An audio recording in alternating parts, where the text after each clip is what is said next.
Bapa yang di surga, kami datang kepadamu berterima kasih karena di tengah-tengah sembah bakti kami, Tuhan memberi waktu kepada kami untuk mendengarkan sebagian dari firman-Mu.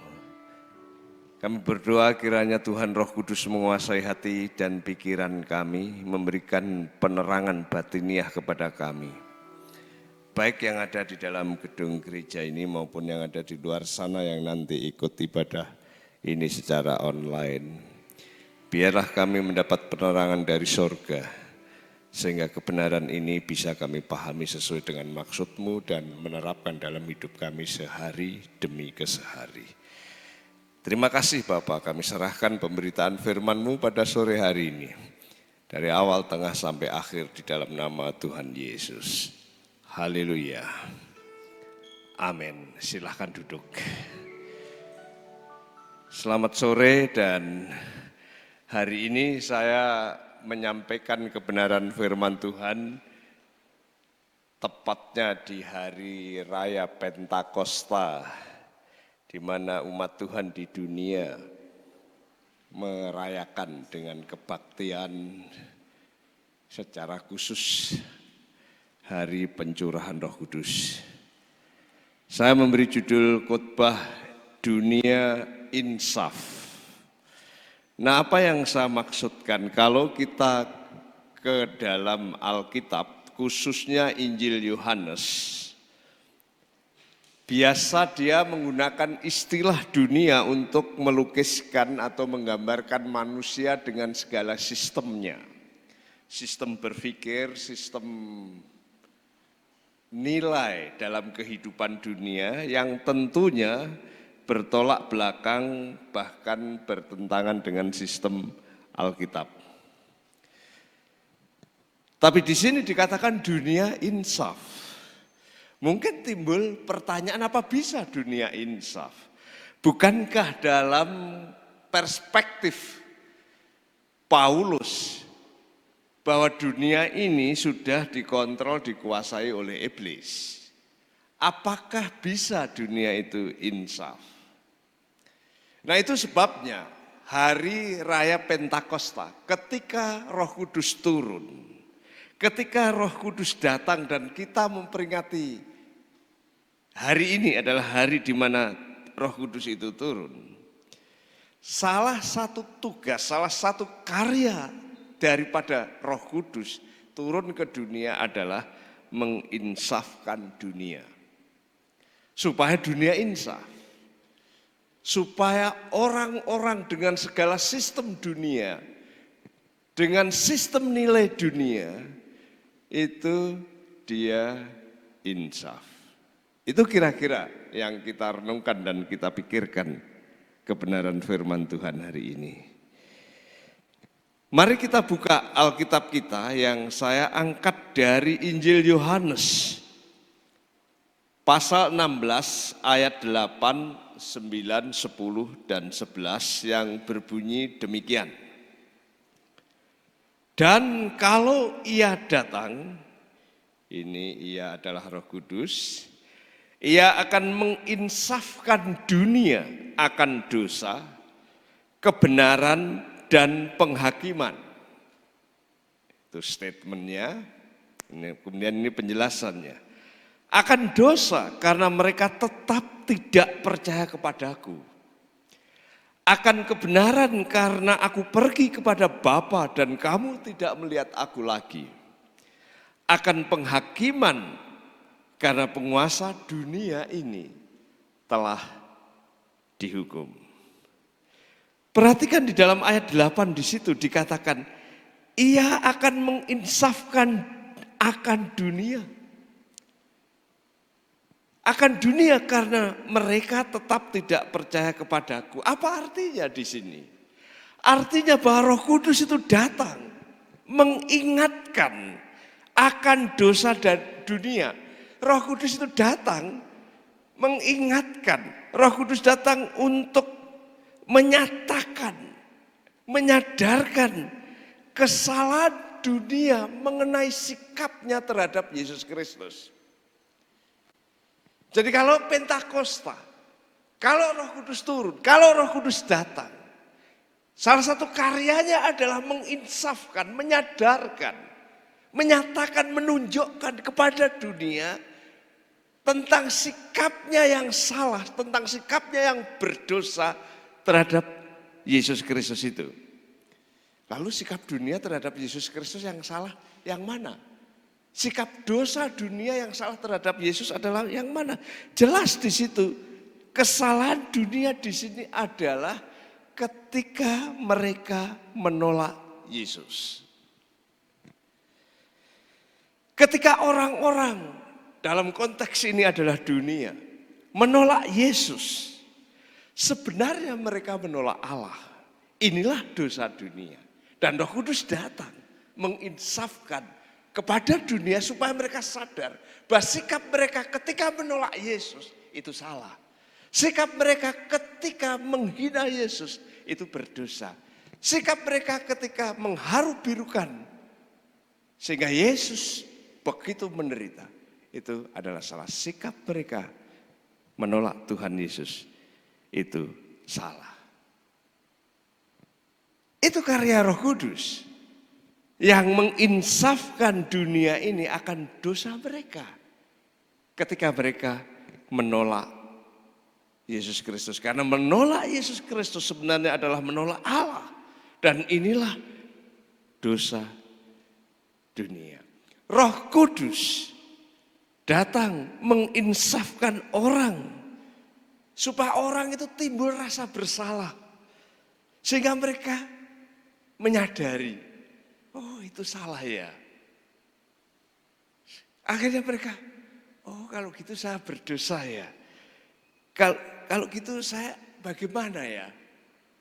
Saya minta ampunlah, kemudian Allah mengampuni, Allah memberikan pengampunan, dan Allah membuat mereka bisa terbuka hatinya untuk menerima Yesus sebagai Tuhan dan Juru Selamat. Itulah kedatangan Roh Kudus.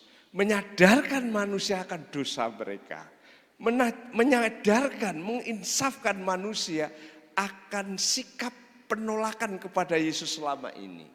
Ketika mereka sudah sadar, mereka mengakui kesalahan itu. Ketika mereka mengakui kesalahan itu, Allah intervensi, memberikan pengampunan, penyelamatan, dan menjadikan dia akhirnya menerima Yesus sebagai Tuhan dan Juru Selamat.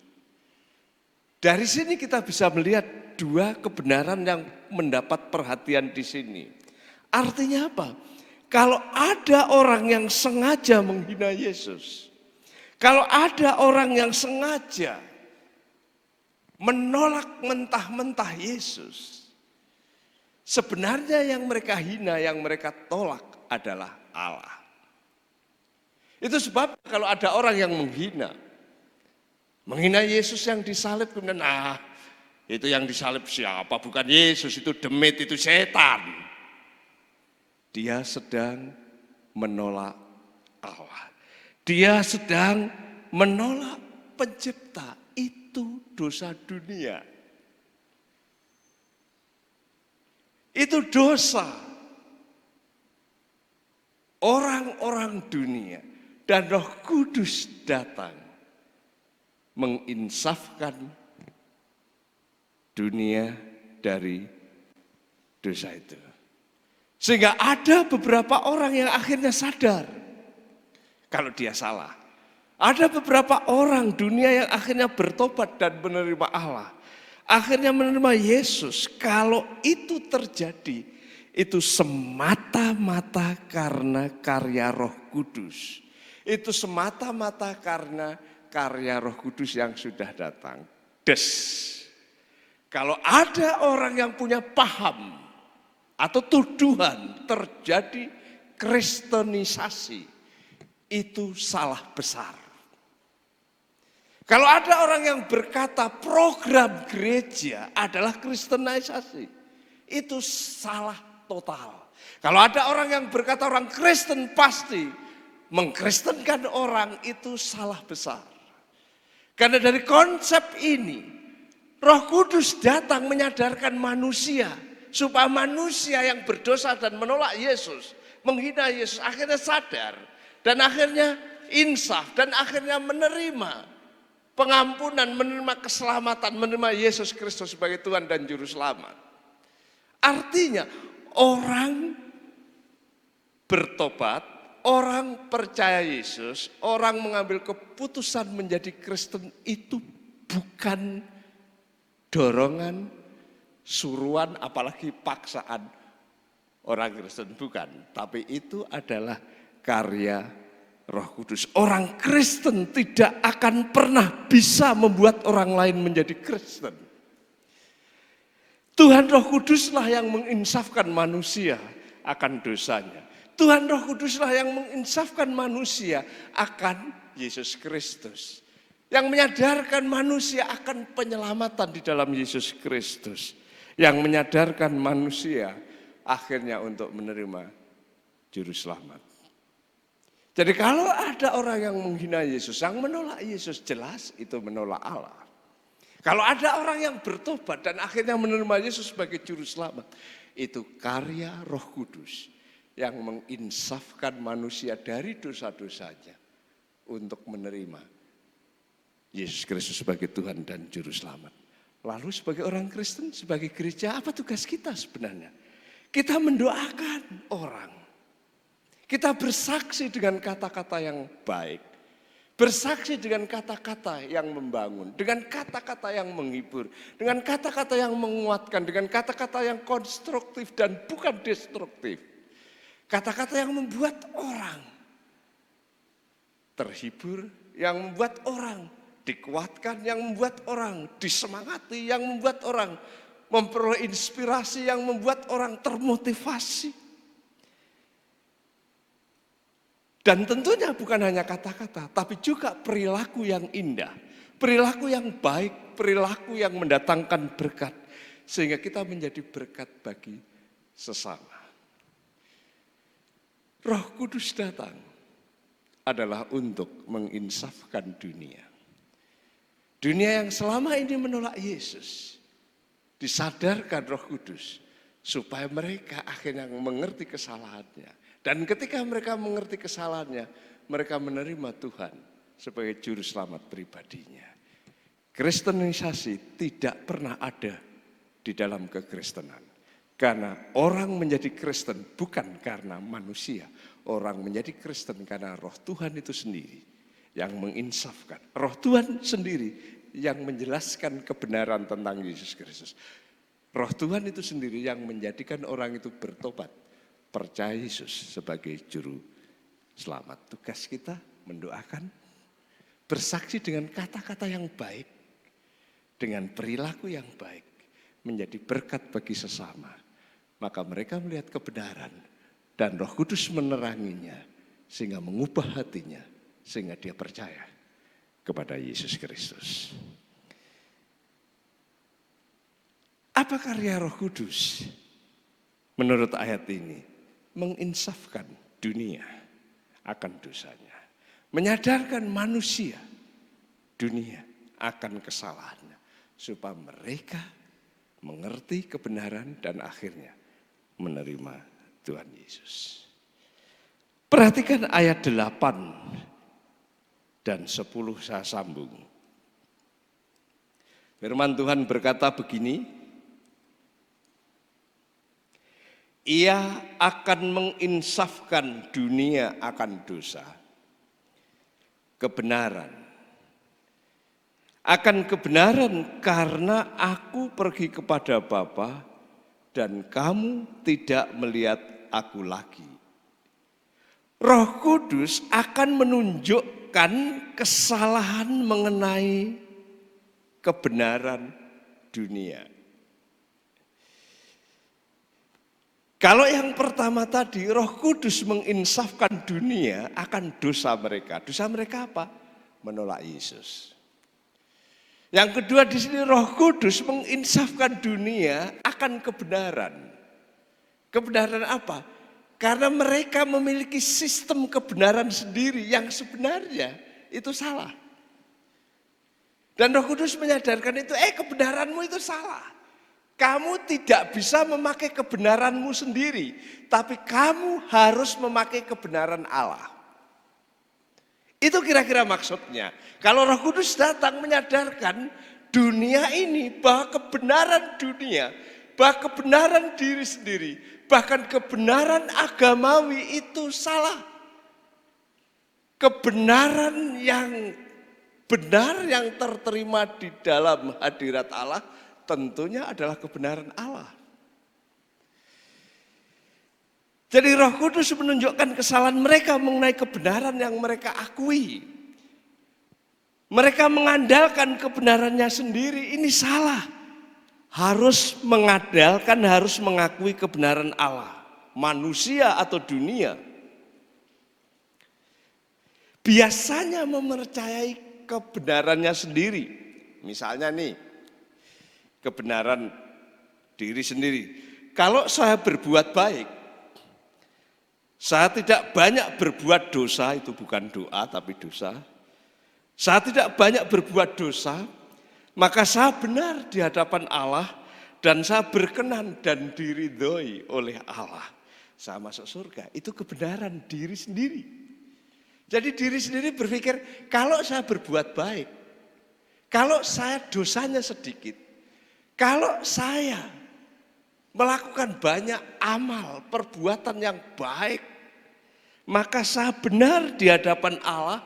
Dan kalau saya benar di hadapan Allah, saya berkenan di hadapan Allah, saya diridhoi oleh Allah, dan saya pasti masuk surga. Itu kebenaran diri sendiri. Roh Kudus menyadarkan itu salah. Itu kan kebenaranmu sendiri. Atau seringkali orang berpikir begini, kalau saya melakukan tuntunan agama dan menjauhi apa yang dilarang oleh agama, maka saya akan benar di hadapan Allah dan saya akan berkenan dan diridhoi oleh Allah. Saya masuk surga. Itu kebenaran agama. Roh Kudus menyadarkan kebenaran diri sendiri itu salah. Kebenaran agamamu itu juga salah. Itu karya Roh Kudus. Bukan hanya menginsafkan dunia akan dosa yang menolak Yesus. Tapi menginsafkan dunia akan kebenaran. Bahwa kebenaran diri sendiri itu salah. Kebenaran agamawi itu juga salah. Kebenaran manusia, kebenaran dunia itu salah. Kalau demikian kebenaran yang benar adalah yang mana? Ya kebenaran Allah. Kekudusan adalah kekudusan Allah. Perkenanan adalah perkenanan Allah. Kalau kebenaran Allah, kekudusan Allah, perkenanan Allah, di mana itu? Ada di dalam Yesus Kristus. Kenapa? Semua manusia berdosa sehingga di dalam dirinya tidak ada kebenaran. Semua usaha manusia, peraturan manusia, agama manusia, karena ciptaan manusia yang berdosa maka tidak ada kebenaran di sana. Hanya Yesus yang benar. Hanya Yesus yang suci. Baik manusia sejamannya maupun manusia sekarang tidak pernah bisa membuktikan Yesus tidak benar. Tidak pernah ada orang zaman dulu, sekarang, bahkan nanti yang bisa membuktikan bahwa Yesus melanggar kekudusan. Yesus tidak benar, tidak bisa. Kebenaran adalah di dalam diri Yesus. Kekudusan adalah di dalam diri Yesus. Maka orang yang diperkenan Allah, orang yang diridhoi oleh Allah adalah Yesus Kristus. Karena Yesus Kristus yang benar, Yesus Kristus yang suci. Tapi puji Tuhan, manusia yang berdosa saudara dan saya, manusia anak turun Adam yang berdosa, kalau disatukan di dalam diri Yesus yang benar, kalau disatukan di dalam diri Yesus yang kudus, di hadapan Allah dia dihitung sebagai orang benar, di hadapan Allah dia dihitung sebagai orang kudus. Dan inilah kebenaran Allah, sehingga orang itu diperkenan. oleh Allah. Diridhoi oleh Allah. Itu yang dimaksudkan. Jadi kalau Roh Kudus turun, apa karyanya? Menyadarkan dunia ini tentang dosa. Dosa yang mana? Menolak Yesus itu dosa. Menghina Yesus itu dosa. Roh Kudus menyadarkan itu. Kemudian Roh Kudus ngapain lagi? Menyadarkan dunia akan kebenaran. Kenapa? Karena dunia mempunyai sistem kebenaran sendiri. Baik kebenaran pribadi maupun kebenaran agamawi. Roh Kudus mengingatkan itu salah. Kebenaran hakiki, kebenaran yang asali, yang benar adalah kebenaran di dalam Yesus. Karena hanya Yesus yang benar. Hanya Yesus yang kudus. Hanya Yesus yang sejati. Sehingga hanya Yesus yang diperkenan Allah. Hanya Yesus yang diridhoi oleh Allah. Hanya Yesus yang bisa ke surga. Tapi inilah berita baiknya. Inilah Injilnya. Inilah berita sukacitanya. Karena saudara dan saya orang yang berdosa. Anak turun Adam dan Hawa yang berdosa. Kalau disatukan di dalam Yesus yang benar. Kalau disatukan di dalam Yesus yang kudus. Di hadapan Allah. Saudara diperhitungkan sebagai orang benar. Saudara dan saya diperhitungkan sebagai orang kudus, saudara dan saya diperkenan dan diridhoi Tuhan, tentunya masuk surga. Nah itulah sebabnya Tuhan Yesus mati disalib untuk apa? Menebus dosa. Tuhan Yesus bangkit untuk apa? Memberi hidup. Tuhan Yesus naik ke surga untuk apa? Menyediakan tempat. Inilah kebenaran yang Roh Kudus nyatakan, inilah kebenaran yang Tuhan nyatakan melalui Roh Kudus kepada saudara dan saya. Jangan menggunakan kebenaran dunia. Jangan menggunakan kebenaran diri sendiri. Jangan menggunakan kebenaran agamawi. Gunakanlah kebenaran Allah di dalam Yesus. Hanya Yesus yang mengampuni dosa. Maka ketika kita disatukan kepada Yesus, maka kita dosa jadi ampuni. Hanya Yesus yang mengalahkan maut, dia bangkit dan hidup. Maka kalau kita disatukan kepada Yesus, kita pun mengalahkan maut dan hidup. Hanya Yesus yang naik ke surga. Maka kalau kita disatukan dengan Yesus, kita pasti naik ke surga. Itu kebenaran yang dinyatakan Roh Kudus kepada dunia, kepada orang-orang seperti saudara dan saya. Kita benar bukan karena kebenaran diri sendiri. Kita benar bukan karena agama. Kita benar karena kita di dalam Yesus Kristus yang benar. Kita suci bukan karena kita suci, kita tidak suci. Kita suci karena kita disatukan di dalam Yesus yang suci dan tidak pernah berdosa. Kita hidup bukan karena kita pasti akan mati. Tapi karena Yesus yang hidup selamanya. Ketika kita disatukan kepada Dia, maka sekalipun kita mati, kita akan hidup. Karena kita disatukan dengan Dia, Sang Sumber kehidupan. Itu sebabnya, puji Tuhan, haleluya. Hari Pentakosta. Puji Tuhan, haleluya, Roh Kudus turun. Karena Roh Kudus menyadarkan manusia akan dosanya. Roh Kudus menyadarkan akan kebenaran. Jangan pakai kebenaran dunia. Jangan pakai kebenaran diri sendiri. Jangan pakai kebenaran agamawi. Pakailah kebenaran di dalam Yesus Kristus. Maka Anda diperkenan Tuhan. Diridhoi Tuhan. Menjadi milik Tuhan selamanya. Yang ketiga kita lihat ayat 8 dan 11, firman Tuhan berkata demikian. Ia akan menginsafkan akan dosa, tadi sudah dijelaskan. Akan kebenaran sudah dijelaskan. Dan penghakiman. Ayat 11, akan penghakiman karena penguasa dunia ini telah dihukum. Perhatikan baik-baik. Ia akan menginsafkan dunia akan penghakiman. Bahwa penghakiman karena penguasa dunia ini telah dihukum. Roh Kudus datang ke dunia menunjukkan kesalahan dunia mengenai penghakiman atau penghukuman.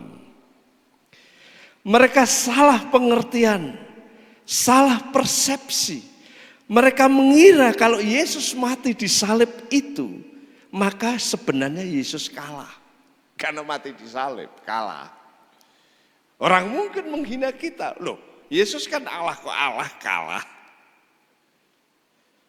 Yesus kan benar, kok benar kalah dengan kejahatan? Yesus kan pribadi yang suci, kok dikalahkan dengan kejahatan? Kok dia kalah dengan iblis? Persepsi penghakiman dan penghukuman yang semacam itu salah total. Karena sebaliknya ketika Yesus mati di kayu salib, sebenarnya iblislah yang dikalahkan di situ. Kematian Yesus di kayu salib bukan saja pengampunan dosa, tetapi iblis yang menurut istilah Paulus adalah penguasa dunia, penguasa udara, telah dikalahkan oleh Tuhan Yesus di kayu salib. Dengan kematiannya dan kebangkitannya bukan hanya dosa dan maut yang dikalahkan. Ketika disalib dosa dikalahkan, ketika mati dan bangkit maut dikalahkan. Bukan hanya dosa dan maut yang dikalahkan, tetapi iblis dan antek-anteknya. Iblis yang adalah arsitek dosa yang mengakibatkan maut telah dikalahkan Yesus di kayu salib. Roh Kudus menyadarkan dunia bukan hanya mengenai dosa mereka yang menolak Yesus, bukan hanya mengenai kebenaran, bahwa kebenaran dunia, kebenaran diri sendiri, kebenaran agamawi itu salah, kebenaran di dalam Yesus yang benar. Tapi juga menyadarkan, menginsafkan bahwa penghakiman mereka mengenai Yesus itu salah. Yang benar justru ketika Yesus di kayu salib, iblis dikalahkan. Arsitek dosa dikalahkan. Maut dikalahkan. Segala kutuk karena dosa dikalahkan secara legal formal.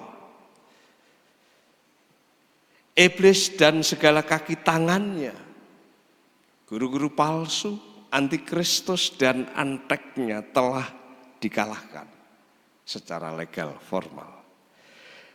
Tetapi pada kedatangan Yesus yang kedua itulah secara de facto, secara nyata, benar-benar secara real iblis dan konco-konconya itu dikalahkan oleh Sang Mesias. Tahu ya, dunia menghakimi, menilai bahwa Yesus ketika mati itu, Yesus kalah. Ketika Yesus mati, kebenaran sudah dikalahkan oleh dosa. Kesalehan, kalah. Semua berakhir dengan kematian. Itu salah. Roh Kudus menyadarkan itu. Roh Kudus menginsafkan itu. Yang benar mana? Yang benar ketika Yesus mati, dosa dikalahkan. Ketika Yesus bangkit, maut dikalahkan. Ketika Yesus mati, bangkit dan naik ke surga, iblis dan semuanya telah dihukum. Itu ayat itu bilang begitu. Tapi kenyataannya, ya betul. Secara legal, secara palu pengadilan sudah kalah dan dijatuhi hukuman mati. Tapi eksekusi kematiannya, eksekusi hukumannya adalah nanti ketika Yesus datang yang kedua kali. Sebagai Mesias, Raja yang berkuasa. Jadi salah kalau kita berpikir iblis yang menang, kejahatan yang berjaya, kesalahan selalu kalah kesucian itu kuno, tidak perlu lagi. Hidup menjadi Kristen yang baik, yang salah, tidak ada gunanya. Itu masa lalu, itu cara berpikir salah. Itu sistem nilai yang salah. Yang benar, iblis sudah kalah secara de facto, secara de jure, secara hukum. Kejahatan sudah dikalahkan secara hukum, secara legal. Maut dikalahkan. Tapi secara de facto ketika Yesus datang kedua kali, mereka betul-betul dikalahkan. Maka kesetiaan itu bernilai. Kesalehan itu berdampak. Pelayanan yang serius kepada Tuhan itu berarti ikut Tuhan sampai apapun yang harus dikorbankan. Itu tidak pernah sia-sia. Karena kemenangan adalah kebenaran di dalam Tuhan. Roh Kudus datang menyatakan kepada kita bahwa iblis sudah kalah. Kejahatan dan keberdosaan dunia sudah hilang sengatnya. Tinggal tunggu eksekusi saja saat Yesus datang kedua kali. Itu sebabnya berbahagialah orang yang setia menanti kedatangannya. Di sanalah kemenangan mutlak ada pada Yesus dan para salehnya. Kebahagiaan abadi, kebenaran, kesucian yang bergulung-gulung melingkupi kita. Sebagai penutup, Roh Kudus sudah datang. Pentakosta sudah terjadi. Pencurahan Roh Kudus sudah terjadi 2000 tahun yang lalu. Dia berkarya luar biasa sehingga banyak orang-orang dunia yang akhirnya diselamatkan. Kenapa? Karena tugas atau karya Roh Kudus di situ adalah menginsafkan dunia dari dosa. Dosa mereka, dosa dunia menolak menghina Yesus. Tapi beberapa di antara mereka terbuka dan bertobat dan percaya Yesus. Bahkan ribuan jutaan orang-orang dunia yang tadinya menolak Yesus.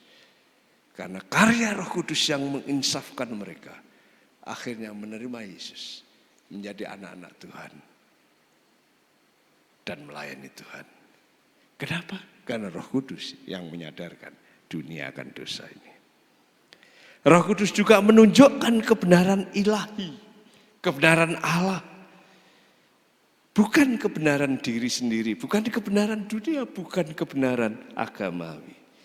Bahwa hanya di dalam Yesus yang benar dan tanpa dosa, orang dapat dibenarkan Allah. Bukan karena perbuatan baik, bukan pula karena taat agama, tapi karena kita di dalam Yesus. Yesus yang benar, Yesus yang suci, Yesus yang diperkenan Allah. Maka ketika kita disatukan dengan Yesus, kita dihitung sebagai orang benar. Ketika kita di dalam Yesus, kita dihitung sebagai orang suci. Ketika kita ada di dalam Yesus, kita diperkenan oleh Allah. Roh Kudus yang menyadarkan akan kebenaran itu. Tapi Roh Kudus juga menunjukkan penghakiman yang benar. Bahwa salib bukan berarti Yesus kalah. Sebaliknya, iblis yang menerima kekalahan. Mereka segera dihukum saat Yesus datang kedua kali. Salib adalah kemenangan Yesus akan dosa. Kebangkitan adalah kemenangan Yesus akan maut. Kenaikannya ke surga, kemenangan Yesus bagi orang yang percaya. Karena dia diampuni dosanya, dia diberi kehidupan, dan dia diberi tempat di surga abadi. Puji Tuhan, karena Roh Kudus menyadarkan dunia akan dosa, supaya mereka bertobat. Roh Kudus menyadarkan akan kita, kebenaran yang benar adalah di dalam Yesus, karena hanya Yesus yang benar. Roh Kudus menyadarkan kita akan penghakiman. Iblis sudah kalah dan akan dieksekusi ketika Yesus datang kedua kali. Setialah, nantikanlah kemenangan, maka Yesus akan memberi kemenangan kepada saudara sekalian. Tuhan memberkati. Mari kita berdoa.